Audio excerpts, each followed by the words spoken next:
പലപ്പോഴും ഉയർന്നു കേട്ടതാണ് ഈ ചർച്ചയിൽ.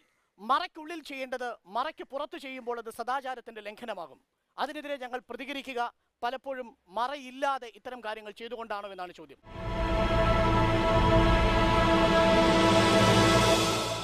ലളിതമായ ഒരു ചോദ്യം നമ്മൾ മുഹമ്മദിനോട് ചോദിക്കുന്നു. കിസ് ഓഫ് ലവ് എന്ന സംഘടന മറൈൻ ഡ്രൈവിൽ നടത്താൻ പോകുന്ന ചുംബന സമരത്തോട് സോളിഡാരിറ്റിയുടെ അഭിപ്രായം എന്താണ്? ഇവിടെ ഒരു അട്ടിമറി സംഭവിക്കുന്നുണ്ട്. അങ്ങേയറ്റം അക്രമാസക്തമായൊരു നടപടി കോഴിക്കോട് ഉണ്ടാവുന്നു. അത് ചർച്ച ചെയ്യുന്നതിന് പകരം പ്രത്യേകിച്ച് ഞാൻ നേരത്തെ ഒരു ചോദ്യം വിപിനോട് ചോദിച്ചിരുന്നു. നിങ്ങൾ മാർക്ക് ചെയ്തിരിക്കുന്ന വ്യാപാര സ്ഥാപനങ്ങൾ ഒരു സമൂഹത്തിൽപ്പെട്ടത് മാത്രമാണോ ഉള്ളത് എന്ന്. ഞാൻ വെറുതെ ചോദിച്ചതല്ലാതെ. കാരണം ഇന്ത്യയിൽ സംഘപരിവാർ അതിൻ്റെ രാഷ്ട്രീയ വിജയങ്ങൾ നേടിയെടുത്തത് കലാപങ്ങൾ സംഘടിപ്പിച്ചുകൊണ്ടാണ്. അതിൽ വർഗീയത കലർത്തരുത് എന്ന് പറയുന്നത് ശരിയല്ല. മുസാഫിർ നഗർ കലാപത്തെ കുറിച്ച് പറയുമ്പോൾ യുവമോർച്ചക്കാരെന്തിനാണ് ഇളകി പറയുന്നത്? നമ്മൾ കോഴിക്കോടിന്റെ ഡൗൺ ടൗൺ ഹോട്ടലിനെ കുറിച്ചുള്ള ചർച്ച നമ്മൾ ഇവിടം വരെ എത്തി. അറിയേണ്ടത് സോളിഡാരിറ്റിക്ക് കിസ് ഓഫ് ലവ് എന്ന ഈ സമര രീതിയോടുള്ള നിങ്ങളുടെ അഭിപ്രായമാണ് ഞാൻ ചോദിച്ചത്. കേരളത്തിൽ പലതരത്തിലുള്ള പ്രതികരണങ്ങൾ ഉണ്ടായിട്ടുണ്ട്. കിസ് ഓഫ് ലവിൻ്റെത് ഒരു പ്രതികരണമാണ്. അത്തരത്തിലുള്ള അത് അവരുടെ അവകാശമാണ്. ഏത് തരത്തിൽ ഈ രാജ്യത്തിന്റെ നിയമത്തിനകത്ത് നിന്നുകൊണ്ട് ഏത് തരത്തിൽ പ്രൊട്ടസ്റ്റ് ചെയ്യണം എന്നുള്ളത് ഓരോരുത്തരുടെയും കാഴ്ചപ്പാടും അവരുടെ വിശ്വാസങ്ങളും സദാചാര കാഴ്ചപ്പാടുകളും ഒക്കെയായിട്ട് ബന്ധപ്പെട്ട ഒന്നാണ്. അതേസമയം പൊതുസ്ഥലത്ത് ലൈംഗിക ചേഷ്ടകൾ നടത്തുക എന്നത് ശരിയല്ല എന്നുള്ളതാണ് സോളിഡാരിറ്റിയുടെ സുചിന്തിതമായ നിലപാട്. പക്ഷേ ഈ കിസ് ഓഫ് ലവ് തന്നെ പറയുന്നത് കിസ്സിങ്ങിനെ ഒരു ലൈംഗിക ചേഷ്ടയായിട്ടല്ല ഞങ്ങൾ കാണുന്നത് എന്താണ്. അത് നിർണ്ണയിക്കപ്പെടാനുള്ള രണ്ട് വഴി. ഒന്ന് രാജ്യത്തെ നിയമമാണ്.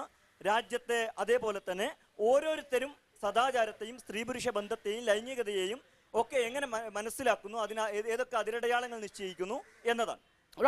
എവിടം വരെ, ഏത് ഘട്ടം വരെ? മുഹമ്മദ് ചോദിച്ചതുപോലെ കിസ് ഓഫ് ലവിന്റെ സമര പരിപാടി ഏതു ഘട്ടം വരെ പോകും? അതിന് ലൈംഗിക ചേഷ്ടയുമായി ബന്ധമുണ്ടോ, ലൈംഗിക സ്വഭാവമുണ്ടോ എന്നാണ് ചോദ്യം. ചോദ്യം കൃത്യമാണ്. ഓക്കെ, ആദ്യം അദ്ദേഹം പറഞ്ഞ നിയമവശത്തെക്കുറിച്ച് 2 ദിവസം ഇന്നലെ ഹൈക്കോടതി ഒരു പൊതു താൽപര്യ ഹർജിയിൽ ഒരു വിധി പ്രഖ്യാപിച്ചിരുന്നു.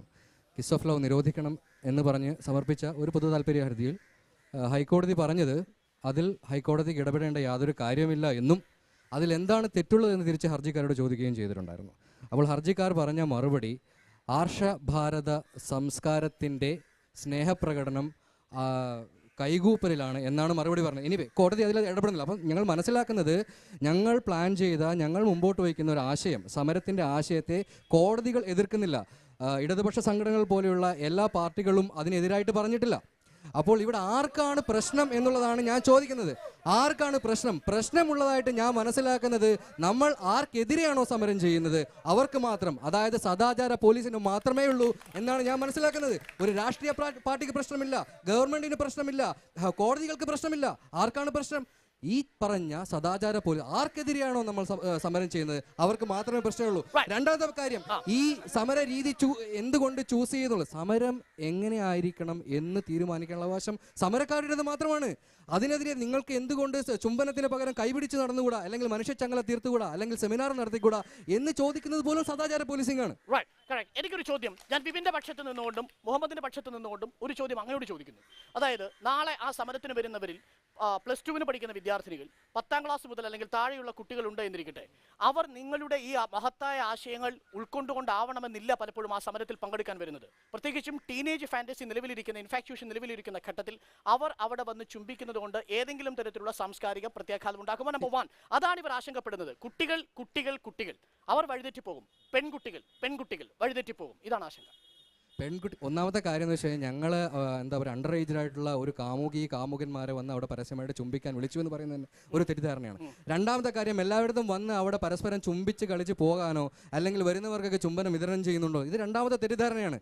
അവിടെ ആകെ കൂടി പറഞ്ഞിട്ടുള്ളത്, ഞങ്ങൾ 6 ദിവസം മുമ്പ് അല്ലെങ്കിൽ 7 ദിവസം മുമ്പ് ഈ ഒരു ഇവൻറ്റിൻ്റെ നോട്ടിഫിക്കേഷനുമായിട്ട് ഞങ്ങൾ ഫേസ്ബുക്ക് പേജ് തുടങ്ങിയപ്പോൾ അതിൽ ആദ്യത്തെ പോസ്റ്റ് എടുത്ത് വായിച്ചു നോക്കുക. അവിടെ സംഘടിക്കാനേ പറഞ്ഞിട്ടുള്ളൂ. സദാചാര പോലീസുകാർക്കെതിരെ സംഘടിച്ചുകൊണ്ട് പ്രക്കാർഡുകൾ ഉയർത്തിക്കൊണ്ട് അവിടെ ഞങ്ങൾ സമ്മേളിക്കാനേ പറഞ്ഞിട്ടുള്ളൂ.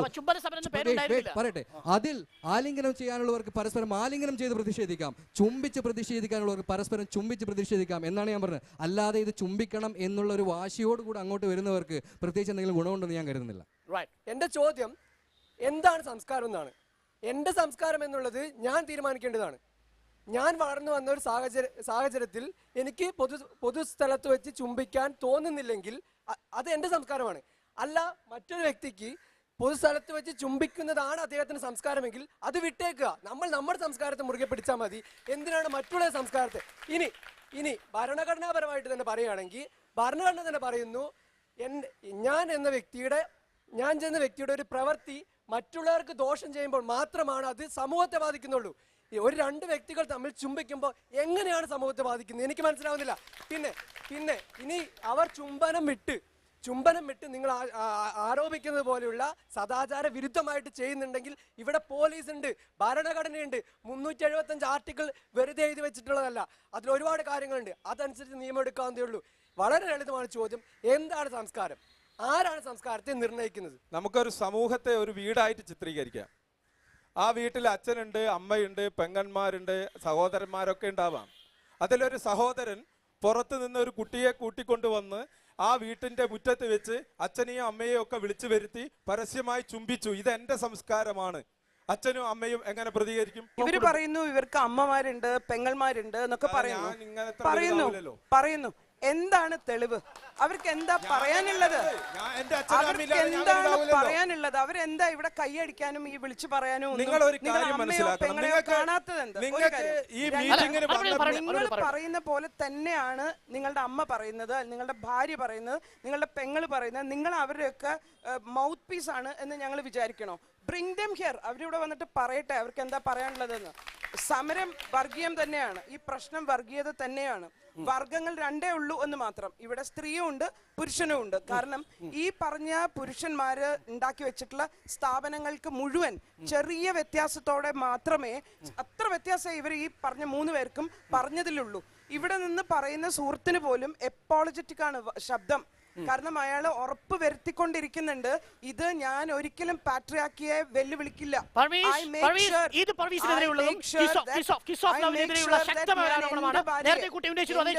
മാത്രമേ ചുംബിക്കുകയുള്ളൂ. നിങ്ങൾക്ക് ആർക്കും വേവലാതി വേണ്ട. ഒരു സ്ത്രീക്ക് തീരുമാനമെടുക്കാൻ പറ്റും എന്ന് പറയുന്നതാണ് ഇവരുടെ മുഴുവൻ അസ്വാസ്ഥ്യത്തിന് കാരണം. ഇവിടെ പറഞ്ഞു കമ്മ്യൂണിസ്റ്റ് എല്ലാ പാർട്ടികളും എല്ലാ സ്ഥാപനങ്ങളും കൂടെ നിൽക്കുന്നു. ആരും ഇന്ന് വരെ പ്രസ്താവനയായിട്ട് മുന്നോട്ട് വന്നിട്ടില്ല. ഇപ്പൊ പറഞ്ഞ ചിന്ത പോലും പറയുന്നു ഞങ്ങൾ അത് പറഞ്ഞിട്ടില്ല എന്ന് വെച്ചാൽ അർത്ഥം ആരും കമ്മിറ്റ് ചെയ്യാൻ റെഡിയല്ല. കാരണം this is the real challenge. ഇവിടെ യുവമോർച്ച എന്ന് പറയുന്ന അല്ലെങ്കിൽ എല്ലാവരും ഫോർ ദാറ്റ് മാറ്റർ രാഷ്ട്രീയ പ്രവർത്തനം നടത്തുന്നവർക്ക് ഇതിലും ഭീകരമായിട്ടുള്ള കാര്യങ്ങൾ ലോകത്ത് നടക്കുന്നുണ്ട്. ക്യാൻസറിന്റെ 8000 രൂപയുള്ള വിലയുള്ള മരുന്നിന് 1 lakh ആക്കി. ഓവർനൈറ്റ് ആണ് 1 ലക്ഷം ആക്കിയത്. ഇവിടെ ആരും അതിലും വലിയ പ്രശ്നമാണ്.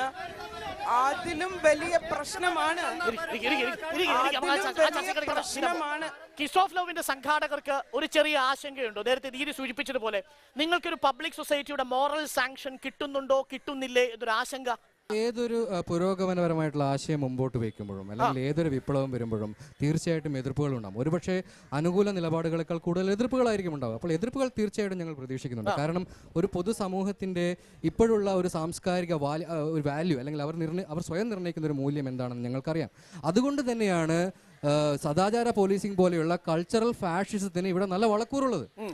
സദാചാര പോലീസിംഗ് മത ജാതി രാഷ്ട്രീയ ഭേദമന്യേ എല്ലായിടത്തും നിലനിൽക്കുന്ന ഒരു കാര്യമാണ്. അതിനകത്ത് ആരും ഭേദമാണെന്ന് ഞാൻ കരുതുന്നില്ല. എല്ലായിടത്തും നിലനിൽക്കുന്നത് അതിൻ്റെ അർത്ഥത്തിന് അത്രയും വളക്കൂറുണ്ട്. ഇപ്പോൾ പോലും ഡൗൺ ടൗൺ ഹോട്ടൽ അടിച്ചു തകർക്കാൻ വേണ്ടി അതിൻ്റെ രാഷ്ട്രീയ വർഗീയപരമായിട്ടുള്ള കാരണങ്ങളിലേക്കൊന്നും ഞാൻ പോകുന്നില്ല. പക്ഷെ അവിടെ വന്നിട്ടുള്ളൊരു പോയിന്റ് എന്ന് വെച്ച് കഴിഞ്ഞാൽ സദാചാരം ആരോപിച്ചുകൊണ്ടാണ് അവിടെ അടിച്ചു തകർക്കാൻ പോകുന്നത്. അതിന് യുവമോർച്ചയായാലും മറ്റേത് പാർട്ടിയായാലും ഇതേ സദാചാരം ആരോപിച്ചുകൊണ്ട് അതേ ഹോട്ടൽ അവർക്ക് അടിച്ചു തകർക്കാൻ പറ്റും. കാരണം സദാചാരം എന്ന് പറയുന്ന ആ ഒരു മൂല്യത്തിന്റെ പുറത്ത് പിടിച്ചിട്ടാണ് ഇവരൊക്കെ കളിക്കുന്നത്. അപ്പോൾ തീർച്ചയായിട്ടും ആ ഒരു പോയിന്റ് തച്ചു തകർക്കപ്പെടേണ്ടത് എന്നുള്ളത് കൊണ്ട് തന്നെയാണ് ഞങ്ങൾ ഈ സമരപരിപാടിയിട്ട് സദാചാര പോലീസിന് പറയാൻ തന്നെ കാരണം അതുകൊണ്ടാണ്. അതിന്റെ രാഷ്ട്രീയപരമായിട്ടുള്ള മറ്റു വർഗീയപരമായിട്ടുള്ള കാര്യങ്ങൾ അതിന് പിന്നിലും ഒരു പുരുഷാധിപത്യ ആശയമുണ്ട് എന്നാണ് ദീദി ആരോപിക്കുന്നത്. തീർച്ചയായിട്ടും അങ്ങനെ ഒരു കാര്യം എനിക്ക് തോന്നുന്നില്ല. ദീദി എന്തുകൊണ്ടാണ് പറഞ്ഞതെന്ന് എനിക്കറിയില്ല. ഇവിടെ സദാചാരം എന്ന് പറയുന്നത് സ്ത്രീ അവളെ സെക്ഷുവാലിറ്റിയെ പറ്റി അവള് തന്നെ തീരുമാനം എടുക്കുന്നു എന്ന് മാത്രമേ അർത്ഥമുള്ളൂ. സദാചാരം പബ്ലിക്കിന്റെ കൺസെന്റ് വേണം എന്നുള്ള നിലയ്ക്ക് എപ്പോളജറ്റിക് ആണോ എന്ന് സംശയമുണ്ട് എന്നേ ഞാൻ പറഞ്ഞുള്ളൂ. അല്ലാതെ അവരെതിരാണ് എന്നല്ല. അവൈലബിൾ ആയിട്ടുള്ള ഒരു പദം എടുത്തു എന്ന് മാത്രമേ പറയുന്നു. തീർച്ചയായിട്ടും അതിനകത്ത് പൊളിറ്റിക്കലായിട്ട് it may be incorrect. I agree with that. Okay, ദീദി പറയുന്ന ആ ഒരു കാര്യത്തെ ഞാൻ അംഗീകരിക്കുന്നു. പക്ഷേ വാക്കുകളിൽ ഉപരിയായിട്ട് അല്ലെങ്കിൽ സിമ്പലുകളിൽ ഉപരിയായിട്ട് മുമ്പോട്ട് വയ്ക്കുന്ന ചില സന്ദേശങ്ങളുണ്ട്. ഞാൻ സദാചാര പോലീസ് എന്ന് പറയുന്നുണ്ട് ഉദ്ദേശിക്കുന്നത് എന്താണെന്നുള്ള കാര്യം ഇവിടെ എല്ലാവർക്കും ഒരുവിധം അറിയാം. സോ ഐ തിങ്ക് ആ ഒരു വാക്ക് ചൂസ് ചെയ്തതിനെ ഫോർഗിവ് ചെയ്തുകൊണ്ട് ഇതിന്റെ കോസിനെ നമുക്ക് അപ്രീഷിയേറ്റ് ചെയ്തുകൊണ്ട് മുമ്പോട്ട് പോകുന്നുള്ളൂ. ഇതൊരു സംസ്കാരമായിട്ട് ബന്ധപ്പെട്ടാണ്. ഈ ഒരു സംസ്കാരം വന്നു കഴിഞ്ഞാൽ പിന്നെ പോവില്ല. യൂറോപ്യൻ സംസ്കാരം കേരളത്തിൽ വരണോ വേണ്ടയോ എന്നതാണ് ഇവിടെ ചർച്ച. നിങ്ങൾ ഈ പറഞ്ഞുകൊണ്ടിരിക്കുന്ന ഭാരതീയ സംസ്കാരം അല്ല, നിങ്ങൾ പറയുന്ന മൊറാലിറ്റി വിക്ടോറിയൻ ആണ്, വിച്ച് ഇസ് യൂറോപ്യൻ. ഇവിടെ ചെയ്തുകൊണ്ടിരിക്കുന്ന ഉമ്മ വെച്ചുകൊണ്ടിരിക്കുന്നവരാണ് ഈ പറഞ്ഞ കേവിലെ ചിത്രങ്ങളടക്കം. അതാണ് നമ്മളെ സംസ്കാരം. നിങ്ങൾ പറയുന്നത് ഇടക്കാലത്ത് വന്ന ബ്രിട്ടീഷ് റൂളിന്റെ ഒരു ആഫ്റ്റർമാത്താണ്. 2 തലമുറ മുമ്പ് 4ഉം 5ഉം ഭർത്താക്കന്മാരുണ്ടാവുന്നതും വിസിറ്റിംഗ് ഹസ്ബൻഡ്, അതായത് ഭർത്താവ് വീട്ടിൽ വന്ന് സെക്സ് ചെയ്ത് തിരിച്ചു പോകുന്ന ഒരു സംവിധാനം ബ്രാഹ്മണർക്കിടയിലും നായർക്കിടയിലും ഉണ്ടായ അതാണ് നമ്മുടെ സംസ്കാരം. ഇന്ന് കീഴ്ജാതിക്കാരായ സ്ത്രീകള് മാറി മറിച്ച് നടക്കുന്നുണ്ടെങ്കിൽ അത് സെമിറ്റിക് മതങ്ങളുടെ വരവോട് കൂടിയിട്ടാണ് മാറി മറിച്ച് നടക്കുന്നത്. അതും വിദേശ സംസ്കാരമാണ്. നിങ്ങളുടെ സ്ത്രീകളോട് നിങ്ങൾ മാറി തുറന്നിട്ട് നടക്കാൻ പറയൂ. ഏതൊരു സംസ്കാരത്തിലും നല്ലത് നമ്മൾ അഡോപ്റ്റ് ചെയ്യാം. ആ സമൂഹത്തിൽ ഉണ്ടായിട്ടുള്ള ചില സാമൂഹ്യ അനാചാരങ്ങൾ ഞങ്ങൾ അംഗീകരിക്കുന്നു. ആ അനാചാരങ്ങളുടെ ഭാഗമായിട്ടായിരുന്നു അന്നുണ്ടായിട്ടുള്ളത്. ഇന്നും അതേപോലുള്ള അനാചാരങ്ങൾ തന്നെയാണ് എതിർക്കുന്നത്. ഇത് നിങ്ങൾ മനസ്സിലാക്കേണ്ടത്, ഈ ചുംബിക്കുക എന്ന് പറഞ്ഞുകൊണ്ട് നിങ്ങൾ ഒരു ആഭാസം നടത്താൻ വേണ്ടി തയ്യാറാവുകയാണ്. പൊതു സമൂഹത്തിന് പിന്നെ നമുക്കറിയാം, കൊച്ചി പോലീസ് കമ്മീഷണർ ഈ നിരോധിച്ചിട്ടുണ്ട് ആ വിഷയം. നാളെ നമ്മുടെ സംസ്കാരം നമ്മൾ തന്നെ തീരുമാനിക്കുന്ന ഒരു വ്യക്തി തീരുമാനിക്കുന്നതാണ്. പക്ഷെ നാളെ ഒരു കൂട്ടം ജനങ്ങൾ വന്ന് ഞങ്ങളുടെ സംസ്കാരം ഇതാണ് എന്ന് നഗ്നത പ്രദർശിപ്പിച്ചാൽ ഇവർ അംഗീകരിക്കാൻ ഇവർ തയ്യാറാവുമോ? നടക്കുമോ എന്നാണ് സുഹൃത്ത് ചോദിക്കുന്നത്. നടക്കും. അതാണ് നമ്മളെ സംസ്കാരം. കുംഭമേള അതിന്റെ ഇലസ്ട്രേഷൻ. 2 വിഷയങ്ങൾ നിലനിൽക്കുന്നുണ്ട്. ഒന്ന് ഫാസിസവും അതോടൊപ്പം തന്നെ മറുഭാഗത്ത് താലിബാനിസവും നിലനിൽക്കുന്നുണ്ട്. IS ഇപ്പോൾ ഇറാഖിലെ സ്ത്രീകൾക്ക് നേരെ സദാചാരത്തിന്റെ കവചം അണിഞ്ഞുകൊണ്ട് നടത്തുന്ന ബലാത്സംഗങ്ങൾ, അല്ലെങ്കിൽ ഇതുപോലെയുള്ള സ്ത്രീകൾക്ക് നേരെ ഉയർന്നു വരുന്ന ആക്രമണങ്ങൾ, ഇതിനെല്ലാം എതിരെ DYFA നൈറ്റ് അസംബ്ലി പോലെയുള്ള സമരമുറകൾ സ്വീകരിച്ചിട്ടുണ്ട്. സ്ത്രീകൾ രാത്രികാലങ്ങളിൽ സംഗമിച്ച് ഇതിനെതിരെ പ്രതിഷേധിച്ചിട്ടുണ്ട്. അപ്പോൾ പ്രതിഷേധം നടത്താനുള്ള മനുഷ്യന്റെ സാമാന്യമായ അവകാശത്തെ ചോദ്യം ചെയ്യുവാൻ ഒരാൾക്കും അവകാശമില്ല. ആ പ്രതിഷേധം ഏതറ്റം വരെ പോകണം എന്നുള്ളത് ഇതിനെ അനുഭവിച്ചിട്ടുള്ള വ്യക്തികൾ തീരുമാനിക്കും എന്നിടത്താണ് ഇത് അവസാനിക്കുന്നത്. ചിന്ത പറഞ്ഞതിൽ നിന്ന് ബിബിനോട് ലാസ്റ്റ് ചോദ്യം ഈ ചർച്ച അവസാനിപ്പിക്കുമ്പോൾ, ചുംബന സമരം യുവമോർച്ച പ്രവർത്തകർ ആക്രമിക്കുമോ? യുവമോർച്ച പ്രവർത്തകർ ഒരു ചുംബന സമരത്തെയും ആക്രമിക്കാൻ വേണ്ടി പോകുന്നില്ല. അവിടെ നടക്കുന്ന ചുംബന സമരം അത് ശരിയാണോ എന്ന് സമൂഹമാണ് ചിന്തിക്കേണ്ടത്, സമൂഹമാണ് പരിശോധിക്കേണ്ടത്.